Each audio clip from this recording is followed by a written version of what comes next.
ACC. My name is Clay Worthy. And I am Walter Russell. Do you remember how to drive a manual or a stick? Do you know which pedal is gas or brake? You don't need to know the answers to these questions or even ask them after the invention of the driverless car. Now, not all see this invention as great or completely understand its relevance. Tonight, we're here to discuss with the inventor Sebastian Thrun. We're going to discuss today with the driverless car's effect on competition, the efficiency in business, and increasing employment. So let's discuss the driverless car's effect on competition first. Mr. Worthy? A year after the driverless car has been released to the public consumer, we start to see more and more manufacturers creating their own version of the car, which is both safer and more convenient way of transportation. I always had faith in developing the self-driving car, and now other companies such as Volvo, Ford, BMW, and even Mercedes are teaming up with other digital companies to create their own driverless self-driving cars. Exactly, and it's not only the automobile industry who is facing increased competition.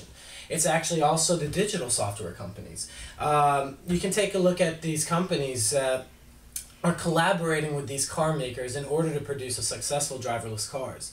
They are so in need in order to create radars, cameras, even satellite-controlled tools to produce them, and in order to have a successful one, they are extremely needed.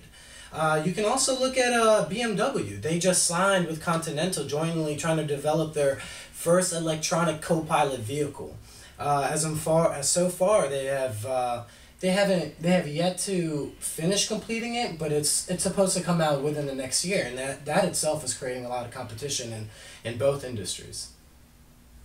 So as you can see, that the car industry has become rapidly more competitive and technologically advanced, creating more jobs and producing a better economy. As well as opening up a completely new market.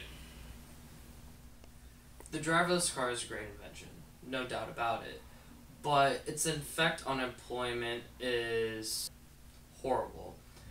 Given, yes, there's a rise of a new industry, but it's also the death for many others. For instance, the auto insurance industry.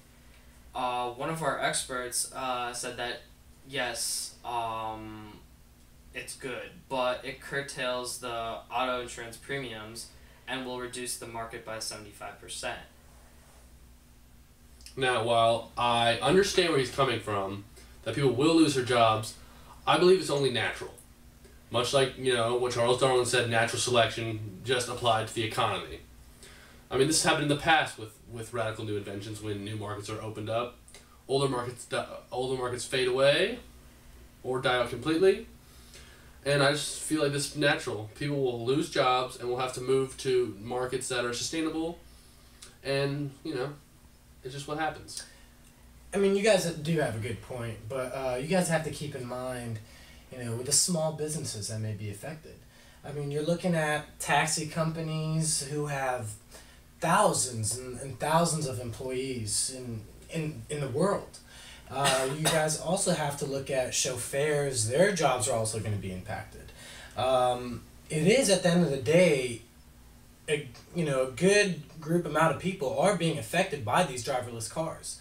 I mean, I know that the driverless cars can produce better advantages for societies, for people in their own convenience and safety, but we also have to look at the small points that it can really impact these small businesses. And with these small businesses are impacted, the little impact our economy may face. Well, I don't agree, but employment is just one aspect of the economy. We'll talk next about the overall efficiency of businesses and the economy with the driverless car. The efficiency while using the driverless car is amazing, for lack of better words. The work you can complete while not focusing on driving or on traffic is boundless. You can send emails to coworkers, you can chat with your boss, you can even talk to family when you would normally try to set that for a time at work. The average person wastes 2 weeks waiting for the stoplight to change, And now with the driverless car, we don't have to worry about that. The time you can now dedicate to other things, and the meaning for that is unequivocal. I firmly believe in the programming behind the driverless car. With the technology that's programmed into it, it regulates speed limits and obeys lights and commands through satellite technology and GPS technology.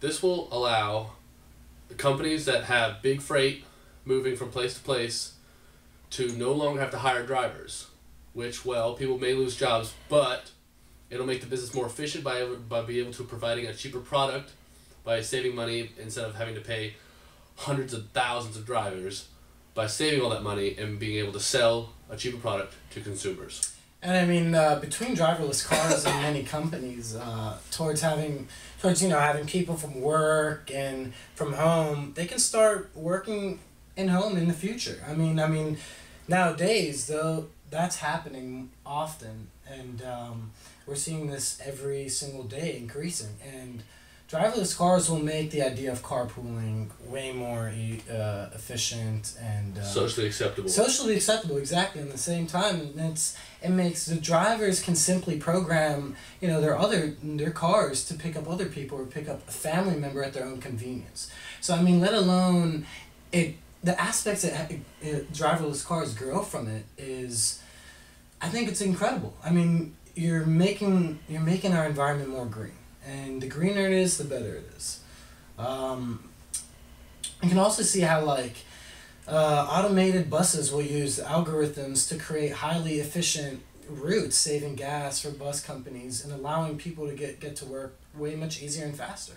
I mean, if we turn into that, our economy will improve, and consumers will save money. Consumers will save money, and let alone the environment too, as well. Be much better. Exactly. We'd like to thank you all for joining us on BACC, and we hope you understand, as far as employment, that while the driverless car is a great invention, that it has had detrimental effect to the employment, at least in other industries such as taxis, chauffeurs, hospitals, and even the auto insurance industry has been severely affected. Once again, this is not to say that the driverless car is bad, but our economy is still not quite ready for that yet. It's not quite ready to move on. We're still hurting, but eventually we will move along and continue on with greater and better things. And I mean, overall, we should definitely not forget about the competition we're currently seeing in the driverless cars. That's increasing significantly. I mean, car makers are competing amongst each other in order to create the best driverless cars that can outdo other manufacturers in the market. These new automobiles have also created more competition in the digital industry. Let's not forget about that. Without the digital industry, we will not be able to have robotic sensors, cameras, or other satellite tools that we discussed earlier in this program. Let's not forget how Continental, Microsoft, and even Intel, believe it or not, are collaborating with other car makers to create the version of the self-driving vehicle. And every one of those collaborations want the best for both companies. And, I mean, to wrap up what they've been saying, the driverless car will make businesses much more efficient by cutting out driving time, by regulating speed limits, and essentially eliminating most accidents on the road. And with that, it'll be able to provide folks like you at home, providing a cheaper product so you can save money, which is what we all want with this hurting economy. Thank you very much. I'm Sebastian Throne. I'm Clay Worthy. And I'm Walter Russell. Good night. Have a good one.